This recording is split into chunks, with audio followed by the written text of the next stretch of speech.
drinking more water really does ward off UTIs. San Diego, drinking an extra 6 glasses of water a day may reduce some women's risk of urinary tract infections, UTIs, according to a new study. The study found that women who get frequent UTIs could cut their risk of these infections in half if they consumed 6 additional 8 ounce, 1.5 liters, glasses of water a day, compared with women who don't increase their water intake. The study was presented here yesterday, October 5, at ID Week 2017, a meeting of several organizations focused on infectious diseases.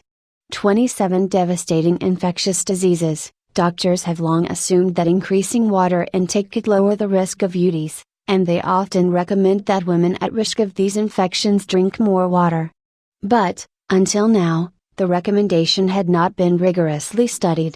There's lots of things we recommend to women to reduce the risk of UTIs, but none have really been studied, said Dr. Thomas Houghton, lead author of the study and clinical director of the Division of Infectious Diseases at the University of Miami School of Medicine, who presented the findings at a news conference.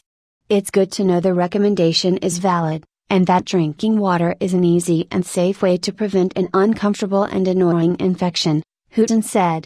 Up to 60% of women will develop a UTI in their lifetimes, and about 25% will have more than one UTI, the researchers said.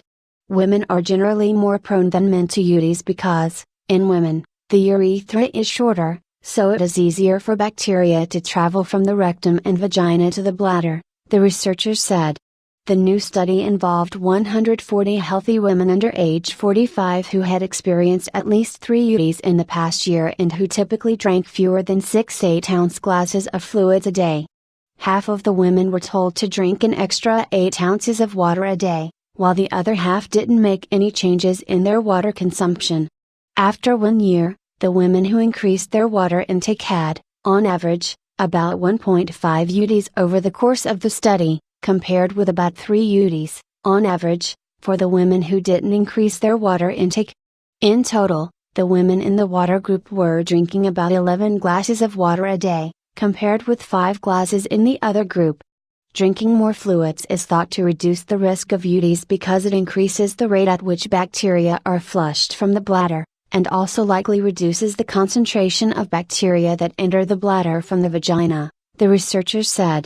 This means there are fewer opportunities for bacteria to attach to cells lining the urinary tract, Houghton said. As a result of having fewer UTIs, the women in the water group also took less antibiotics. On average, women in the water group took about 2 courses of antibiotics, compared with 3.5 courses in the group that didn't increase their water intake. Reducing the use of antibiotics helps to lower the risk of antibiotic resistance, the researchers said.